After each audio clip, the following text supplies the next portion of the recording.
This is Optimal Living Daily, episode 818, Growing in Love by Alex Curry, and I'm Justin Malik, the guy who's been reading articles, book excerpts, and even student essays to you every day, including holidays, for over 2 years. This is with permission from the authors and or websites, by the way. And I mentioned student essays because, like I do occasionally on the show, I have another one to share with you today, again from Dr. Chris Patti's class at Appalachian State University. He created an assignment for his students that fits really well with this show, so it's an ongoing thing now, which is awesome. The submissions were great, and we picked 2 to feature. I'll do one today and then another tomorrow. Today's comes from Alex Curry. He's from Winston-Salem, North Carolina, and is a sophomore at Appalachian State University, majoring in criminal justice and minoring in communication and sociology. He plans to go into public safety and hopes to use his education to help others in his community. I'll have his contact info with this episode's description at oldpodcast.com. And with that, let's get right to his essay and start optimizing your life. Growing in Love by Alex Curry. For some people, it is incredibly hard to say, I love you. And for others, it is too easy. Some people say it to fix problems. Others say it when they don't know what else to say. Hopefully, we've all said it at some point in our lives to parents, siblings, spouses, and significant others. We hear it on TV, in music, on walks to class, drives to work, and nights out. Love has been diluted and is our own fault when we say, I love blank, like we say hello. I love that picture. I love that outfit. I love that drink, app, class, team. We have fallen in love with the inanimate. How do we find what it means to truly love? Can we reclaim the deepest sense of love? I've been dating the same woman for 5 years. Hannah and I met in 8th grade on the swim team of our small private school. I was a skinny, weird kid, and when I first asked her out, she turned me down. I know, strong start, kid. I tried again a few months later with more success. Over the next 4 years, we both grew up a lot. We swam all 4 years of high school. We saw each other every day at lunch, in the hall, during classes together. We were inseparable. Now we're at college together attending Appalachian State. Hannah's studying hard to be a doctor. My plan is to go into law enforcement or public safety. We're busy. We both have less time for each other. And still, I can say without a doubt, I love her more than I did in high school. I also admire, adore, believe in, feel for, and respect her. Our time together has allowed these feelings to grow and become ingrained in our relationship. As I look back on our relationship, I can see the specific points where the seeds of these emotions were planted. I began to admire her when she told me she wanted to be a doctor. I feel admiration for her when I remember our first kiss. I've believed in her since she showed me how strong she could be while her mother underwent surgery. I felt compassion for her when she had to put down her childhood dog, Polo. I've respected her for showing me grace that I sometimes can't show myself.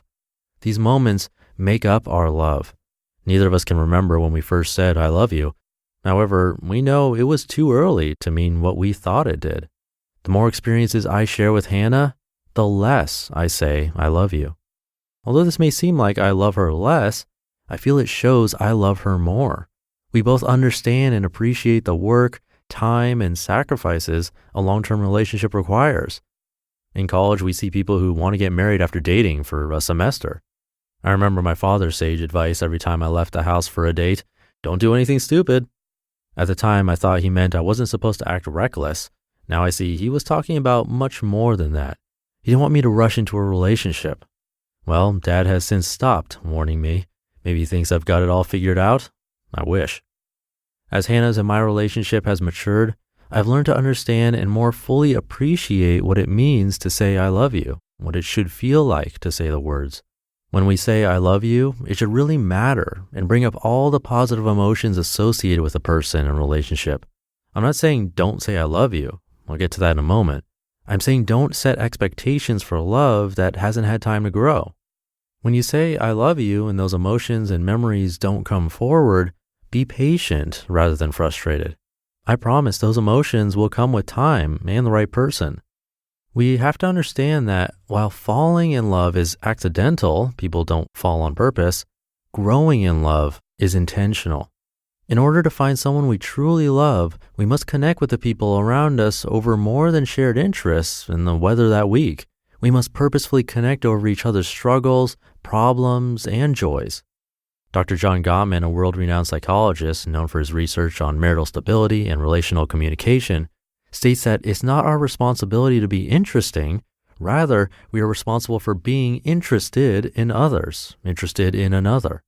As you share parts of your life with someone, both struggles and successes, you will both be able to look back and see when those emotions you associate with love first occurred.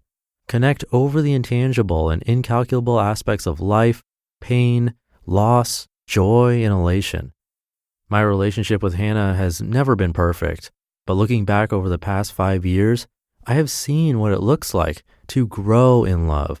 Two people working together continuously, connecting and changing as life changes, growing together. You just listened to the post titled Growing in Love by Alex Curry. Funny that he mentioned John Gottman. Gottman.com is one of the sites we have permission to narrate on Optimal Relationships Daily. But anyway, thank you to Alex for his work and Dr. Patti for putting this all together. It's always a pleasure. Again, if you want to connect with Alex or read this in detail, come by oldpodcast.com and find this episode. I'll also have Dr. P's info too. And thank you for listening and being here and for subscribing to the show. If you're new here, it's easy and free to listen every day. You can have each episode sent to you automatically in the podcast app of your choice simply by subscribing, including in Apple Podcasts, Spotify, pretty much any app that plays podcasts. Just search for Optimal Living Daily and hit subscribe. I'll be back tomorrow with another student essay. So I'll see you there in the Friday show where your optimal life awaits.